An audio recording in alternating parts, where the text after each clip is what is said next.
Good morning, dosto. This is Anjana from TV1 Canada. We are here at 6465 Mill Creek Drive. Today we are here to cover the campaign of Miss Neena Tangri, the MPP candidate for the Conservative Party. We're going to meet with her, we're going to meet with the supporters and some of her volunteers just to know what she has in mind for our common man, what she can do better and what she can't do better. It's been high time, people are waiting for a change, and change which should be for good and it should be welcome. So come ahead, let's go and talk to Neena and some of her volunteers.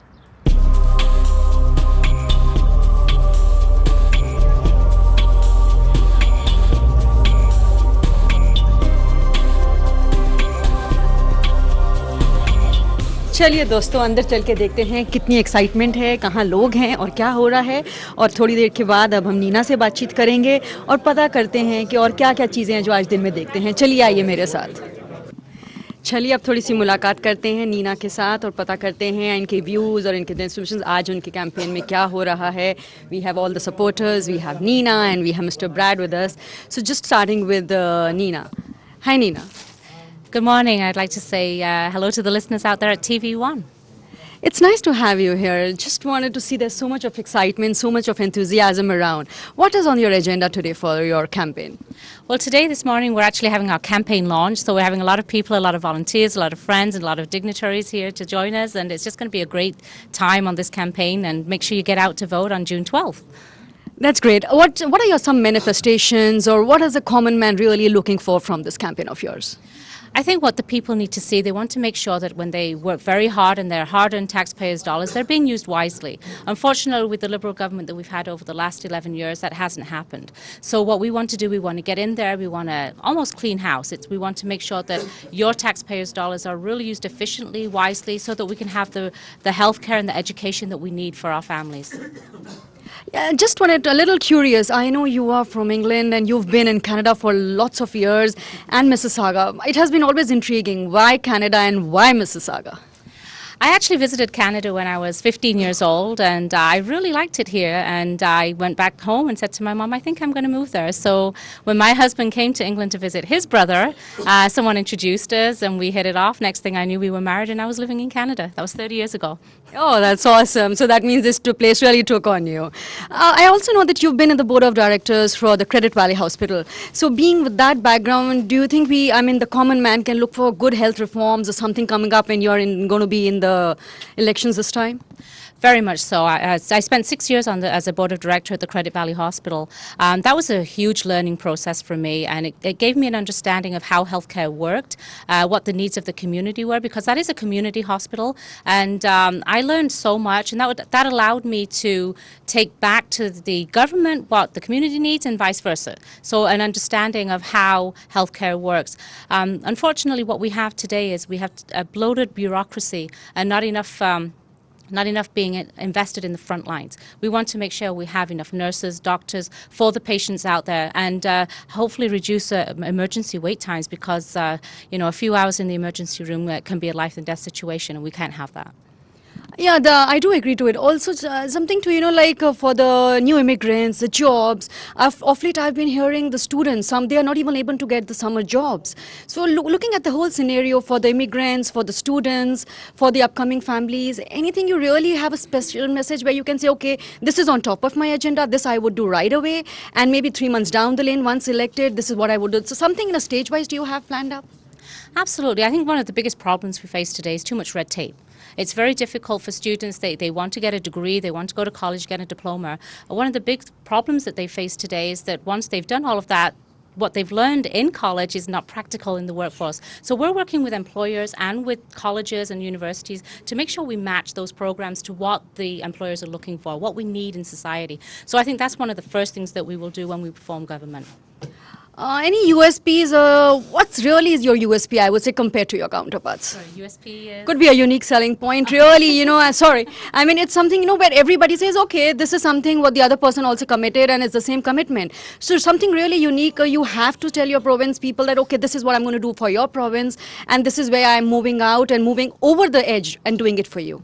Absolutely. Well, our what we want to do in this showing our platform is our Million Jobs plan. It's very important. Everybody, the best social program we can have in this province and in this country is a job.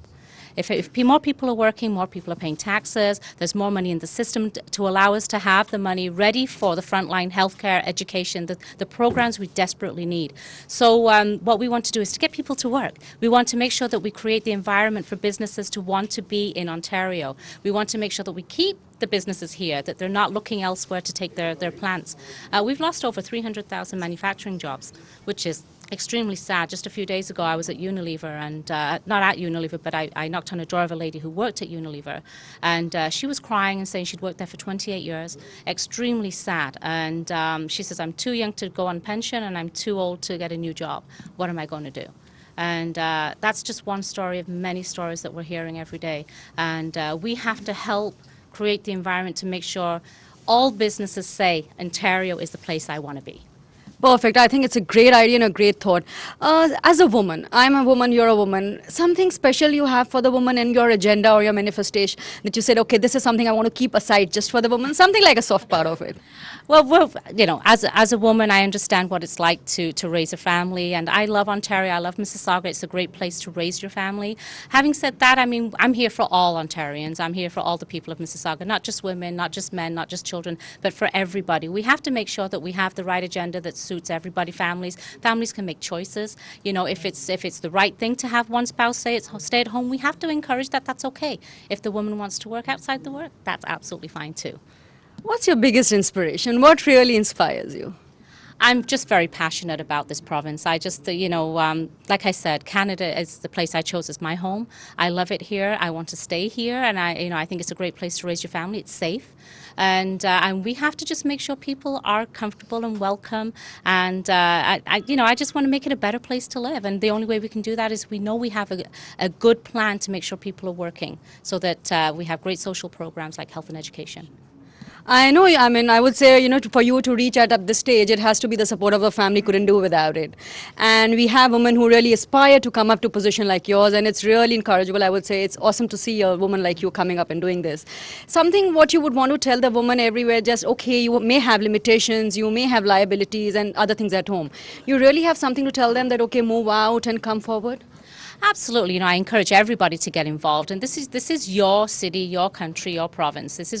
Everyone can make a difference. There are many levels of differences you can make. Whether it's just coming out and volunteering for one day, whether it's running like I am, or you know, a woman can be the next prime minister. Who knows? Right? There's no limit to what a woman can do in this country, and we have to encourage more people to come out and take part. And like I said, there are different levels that people can take part in, and I encourage everybody to do so. I believe sky is the limit, no doubt about it. Finally, at the end, anything special for our viewers? Of course, definitely I'm looking at the excitement, enthusiasm all around with your supporters and your volunteers. But definitely, last thing which you would want to tell our viewers before we go and meet all your supporters and volunteers. Absolutely. No. All I say is that when you decide how you're going to vote on June 12th, make an informed choice. Take a look at our Million Jobs plan. And if you have any questions, feel free to contact us. And just be aware of what's going on. Unfortunately, our province has gone down desperately over the last 11 years. The time's for change. It's time to come around. It's time to make province the economic engine of Canada again. Ontario is great, and it will be great again. Thank you. Thank you so much, and wish you all the luck. And we're looking forward for a great morning with the others. Thank you once again. Thank you very much. Thank you.